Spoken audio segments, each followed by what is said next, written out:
पिछले कुछ वीडियो में हमने बात करी थी कि हमारे खाने में जो है प्रोटीन ज़्यादा होना चाहिए, हमारे खाने में फैट ज़्यादा होना चाहिए। ठीक, अब हम बात करेंगे इस तरीके से कि प्रोटीन होते क्या हैं और किस तरीके के प्रोटीन हमें अपनी डाइट में, अपने खाने में रखने चाहिए मैक्सिमली मैक्सिमम। और ये प्रोटीन्स हमें मिलेंगे कहाँ से?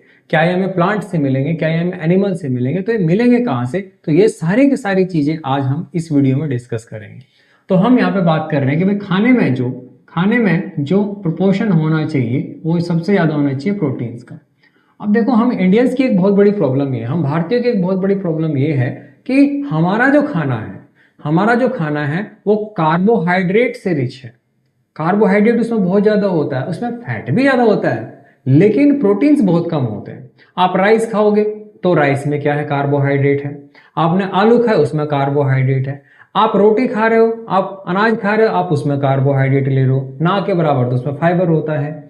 तो ये सारी की सारी जो चीजें हैं ये कार्बोहाइड्रेट रिच है। एंड कार्बोहाइड्रेट से भरपूर जो खाना होगा वो खाना अच्छा, हेल्दी नहीं माना जाता।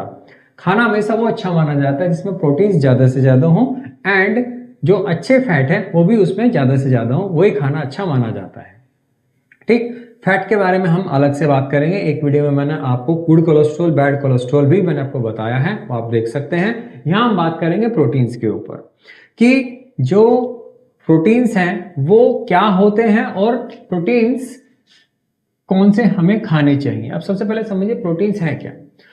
अब हमारे शरीर के अंदर कुछ छोटे छोटे बायोमोलिक्यूल्स होते हैं, कुछ हमारे छोटे छोटे से मोलिक्यूल्स होते हैं जिनको हम कहते हैं अमीनो एसिड्स हैं।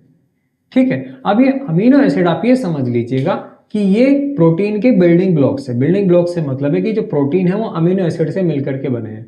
जैसे भाई कोई घर होता है, अब घर है, घर किससे बना होगा? घर ईंटों से मिलकर के बना होगा। ठीक उसी तरीके से आप ये समझिए कि जो प्रोटीन्स है वो बने हैं मिलकर के अमीनो एसिड से। अमीनो एसिड्स क्या हैं, अमीनो एसिड्स क्या स्ट्रक्चर क्या है, इनके बारे में भी हम एक अलग से वीडियो में डिस्कस करेंगे। बट यहाँ पे मैं मोटे मोटे तौर पे आपको बता दूं कि एक अमीनो एसिड एक दूसरे अमीनो एसिड के साथ में ऐसे जुड़ते चले जाते हैं। एक अमीनो एसिड एक दूसरे अमीनो एसिड के साथ में ऐसे इस तरीके से जुड़ते चले जाते हैं एंड वो मिल करके ऐसे एक लंबी चेन बना लेंगे, एक बहुत लंबी चेन बना लेंगे। इन लंबी चेन को ही हम कहते हैं प्रोटीन या पॉलीपेप्टाइड। प्रोटीन या फिर पॉलीपेप्टाइड, हम पॉलीपेप्टाइड भी बोल देते हैं, पॉलीपेप्टाइड। ठीक, एंड जिस बॉन्ड से, जिस फोर्स से ये एक अमीनो एसिड दूसरे अमीनो एसिड से जुड़ा हुआ है उसको हम पेप्टाइड बॉन्ड कह देते हैं। यानी कि जो चीज है जो इन अमीनो एसिड को आपस में जोड़ करके रखे हुए है, जो होल्ड करके रखे हुए है, उसको हमने नाम दे दिया पेप्टाइड बॉन्ड। तो सिंपल भाषा में प्रोटीन क्या है? अमीनो एसिड से बनी हुई एक चीज है। जब ढेर सारे अमीनो एसिड जुड़ जाएंगे 500, 1000, 100, 200 इस तरीके से, तो मिल उससे बनेंगे प्रोटीन या फिर पॉलीपेप्टाइड भी कह देते हैं। एंड जो जिस बॉन्ड से आपस में जुड़े हुए हैं उसको हम कह रहे हैं पेप्टाइड बॉन्ड। ठीक, अब ये समझिएगा कि जो अमीनो एसिड है, अमीनो एसिड में कुछ अमीनो एसिड ऐसे हैं जो एसेंशियल हैं, कुछ अमीनो एसिड ऐसे हैं जो नॉन एसेंशियल हैं। एसेंशियल से मतलब हम ये कहते हैं कि जो हमारा शरीर नहीं बना पा रहा, जो हमारा शरीर नहीं बना सकता जिन अमीनो एसिड को, उनको हमने नाम दे दिया एसेंशियल। जो हमारा शरीर बना लेगा वो नॉन एसेंशियल है। मतलब नॉन एसेंशियल अमीनो एसिड आप नहीं खाएं तो कोई दिक्कत नहीं है, शरीर उनको बना लेगा। लेकिन एसेंशियल अमीनो एसिड ऐसे हैं जो आपको खाने ही खाने पड़ेंगे। ठीक है, तो उसी के बेसिस पे हम प्रोटीन्स को दो कैटेगरी में क्लासिफाई कर देते हैं। हम दो टाइप के प्रोटीन्स कहते हैं। एक प्रोटीन वो होते हैं जिनको हम कहते हैं फर्स्ट क्लास प्रोटीन्स। अब समझिएगा, एक प्रोटीन वो है जिनको हम कह रहे हैं फर्स्ट क्लास प्रोटीन्स। वो प्रोटीन जिनमें ज्यादा से ज्यादा वो अमीनो एसिड होंगे जो आपका शरीर नहीं बना सकता, यानी कि एसेंशियल अमीनो एसिड ज्यादा से ज्यादा होंगे। तो दे आर रिच इन, इनमें ज्यादा से ज्यादा पाए जाते हैं। They are rich in essential amino acid. Amino acid को मैं शॉर्ट में ए लिख दे रहा हूं भाई। ठीक है, तो मैं अमीनो एसिड को शॉर्ट में ए लिख दे रहा हूं यहां पर। तो फर्स्ट क्लास प्रोटीन वो है जो कि रिच है एसेंशियल अमीनो एसिड से। दूसरे टाइप के जो प्रोटीन्स आते हैं उनको हम कहते हैं सेकंड क्लास प्रोटीन। अब सेकंड क्लास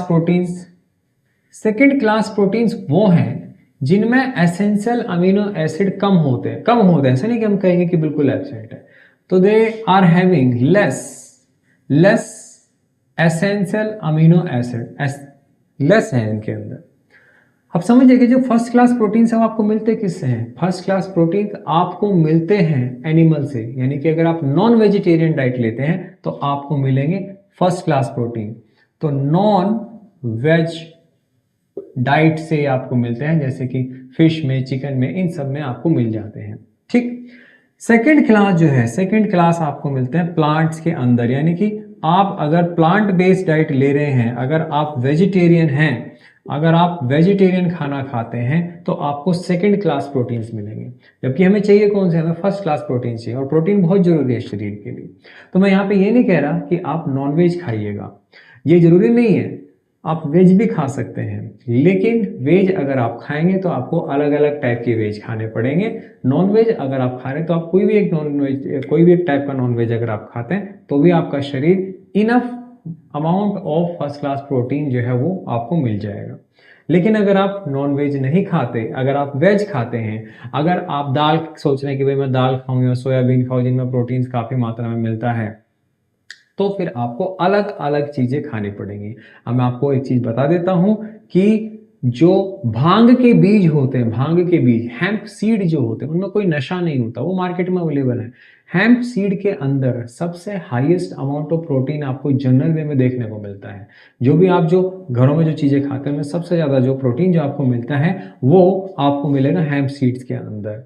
ठीक है। बाकी का आप सोयाबीन वगैरह खाते हैं तो उसमें भी आपको काफ़ी हद तक प्रोटीन मिल जाता है। कुछ और चीज़ें भी आप खाते हैं जैसे आलमंड्स वगैरह, इनमें भी आपको प्रोटीन्स मिलते हैं। फ्रूट्स में बहुत कम अमाउंट ऑफ प्रोटीन होता है, तो फ्रूट्स में कोई ज़्यादा प्रोटीन नहीं आपको मिलता। सब्जियां वगैरह जो आप खाते हैं उसमें भी ना के बराबर ही प्रोटीन होता है, और खासकर जिस तरीके से तड़क भड़क तरीके से जो सब्जियां बनाई जाती हैं, ऑलमोस्ट सब्जी में कुछ रह नहीं जाता जब वो इंडियन स्टाइल में जब कुकिंग करी जाती है तो उस सिचुएशन में। बाहर के लोग जो है वो सब्जियां वैसे खाते नहीं है, बाहर के लोग सिर्फ उबली हुई सब्जियां खाते हैं, तो उनको न्यूट्रिशन बहुत ज़्यादा मिलता है। हमारे यहाँ पे जो कुकिंग का जो स्टाइल है वो बड़ा ही बेकार टाइप का है, उसमें कुछ बचता नहीं है सब्जी के अंदर।